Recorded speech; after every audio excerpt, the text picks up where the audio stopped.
Ya, Mas sempat mulai kenaikan sampai 3265, tapi sepertinya pagi ini dia gagal untuk melanjutkan. Tapi memang penurunan pun masih tertahan di 3221. Setidaknya, strategi kemarin berhasil, tapi apakah strategi pagi ini akan kita ubah kembali atau bagaimana? Ini jadi peluangnya yang mungkin saja kita harus adakan penyesuaian karena level masih sejauh ini masih lebih tinggi daripada level terendah sebelumnya. Oke, seperti yang terlihat di sini, US dollar atau indeks DXY mengalami penurunan dan ini persis dengan apa yang kita duga dan juga ya bisa dikategorikan sebagai sesuai ekspektasi lah ya.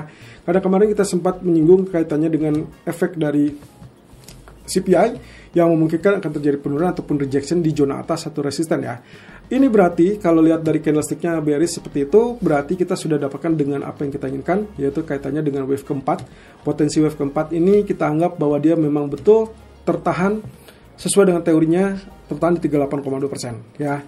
Dan kita butuh kepastian berikutnya teman-teman. Walaupun dia ditutup dengan candle bearish, berarti juga dua candle terakhir adalah bearish engulfing ataupun ya belum sampai engulfing ya. Ini lebih kepada bearish harami, tapi juga kecenderungannya untuk mendapatkan penurunan lebih signifikan. Kita perlu memastikan dia untuk turun lebih lanjut di bawah level mungkin di bawah 100.20-an.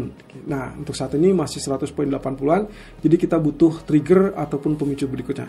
Hanya saja, sayangnya tidak akan ada data ekonomi nanti malam, sehingga saya agak ragu apakah ini akan mendapatkan trigger yang sama dengan sebelumnya, yaitu efek dari euforia data inflasi yang lebih rendah, atau justru akan kita dapatkan kabar sebaliknya. Kalau misalkan terjadi sebaliknya, bisa saja ini kembali menguat dan terancam lanjutkan kenaikan. Nah, di sisi lain, US Treasury-nya bagaimana? Statusnya juga sama, teman-teman.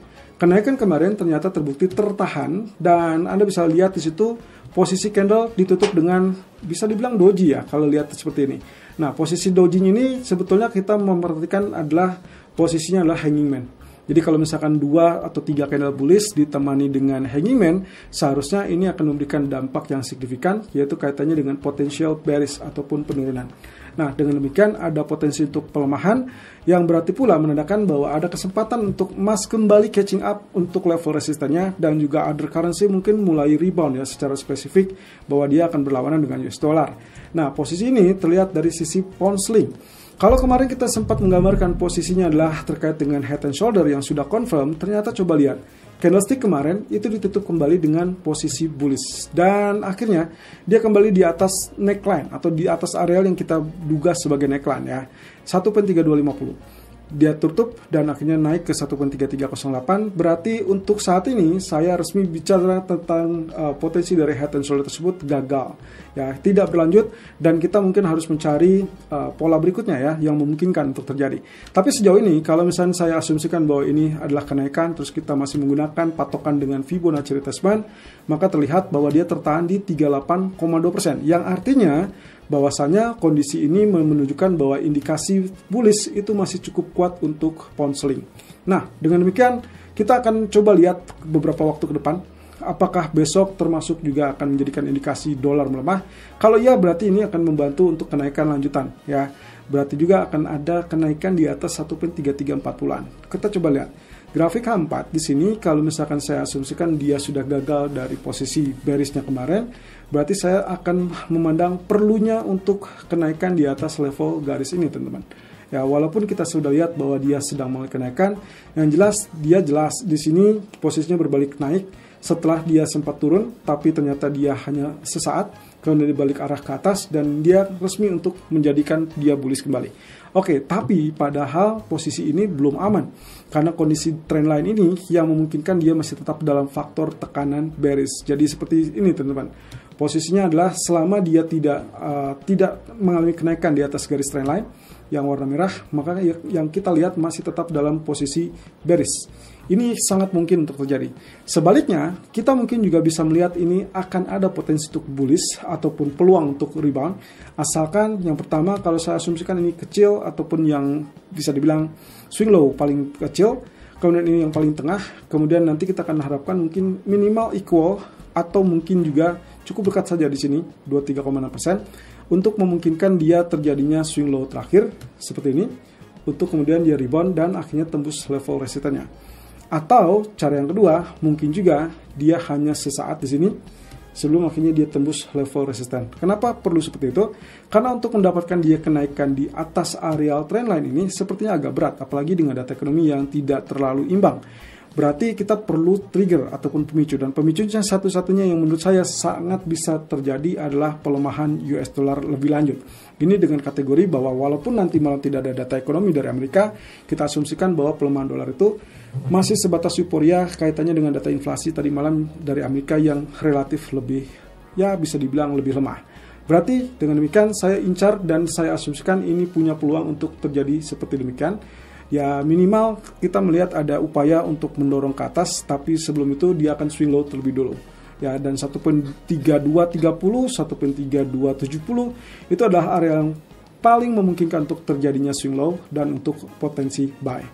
Kemudian kalau kita lihat dari crude oil, alasan sederhananya kita melakukan sell yang pertama adalah kaitannya dengan level resisten. Posisinya jelas di sini dia tertahan di level 50% Fibonacci retracement, dan itu adalah area 63.66. Meskipun dengan demikian, kita punya area yang cukup luas sebetulnya, dan ini adalah area yang menurut saya resisten psikologis dari harga minyak. Nah, seperti yang terlihat di sini, posisi yang sempat terjadi selalu tertahan di area yang sama, 63 sampai 65 tidak tembus, dia membalik turun. Nah, otomatis di sini juga pernah terjadi beberapa hari yang lalu, kenaikan sentuh 63 kemudian dia turun. Kemudian swing high kembali sampai detik ini, tapi juga perkiraan kita adalah mengalami penurunan. Artinya di sini, kalau saya asumsikan bahwa dua puncak terakhir ini akan mengalami katakanlah semacam rejection, maka kita asumsikan bahwa dia akan menciptakan atau membuka peluang untuk terciptanya pola double top. Itu sebabnya saya lebih prefer di sini kita melakukan sell dengan asumsi walaupun neckline yang ada di area 61 ini belum tentu ditembus, kita masih punya peluang dari area 63 ke 61 ini. Nah, kalau ingin ini menjadi yang namanya double top, maka diharuskan untuk tembus di bawah garis trendline ataupun di bawah neckline 61.60. Berarti ini akan confirm untuk melanjutkan penurunan ke level 59. Sebaliknya, kalau ternyata yang terjadi adalah dia tidak berhasil untuk turun di bawah neckline 61, maka coba perhatikan. Trendline merah yang kita punyai di sini akan menjadikan support yang cukup kuat sehingga akhirnya dia berbalik naik kembali, dan itu akan menjadikan dia potensi dari bullish rectangle. Nah, otomatis yang saya sarankan untuk kali ini adalah secara bertahap level 63 masih bisa sell, tapi kemudian perhatikan kalau misalkan dia tidak tembus atau gagal tembus 61, sebaiknya exit. Kemudian coba perhatikan data nanti malam terkait dengan crude oil inventories dari versi EIA. Kemudian dari grafik XAU atau MAS, Anda bisa lihat di sini, kemarin kita sudah sempat memperkirakan bahwasannya setelah wave kelima yang ada di sini, sebetulnya kita sedang menantikan kaitannya dengan A, B, C. Ya. A kemarin kita asumsikan di sini, kemudian B inilah swing low terakhir kemarin, dan C harusnya akan ada kenaikan di atas wave A. Sehingga kalau misalnya kita asumsikan menggunakan trend channel, maka seperti inilah hasilnya, dan akhirnya harusnya kita dapatkan kenaikan sampai ke 3270-an.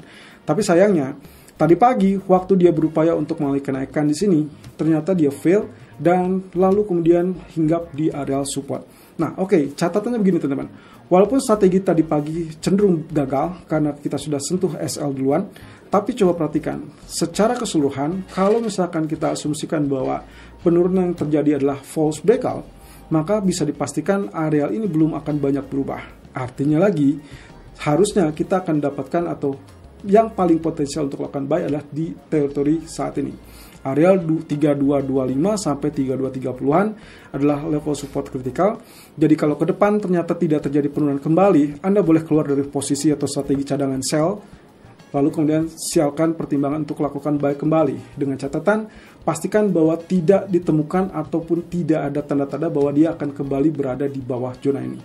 Selama dia tetap berada di atas garis trend channel warna biru ini, maka kita punya asumsi bahwa wave C sedang dalam proses sehingga akhirnya nanti dia akan lanjutkan kenaikan seperti ini.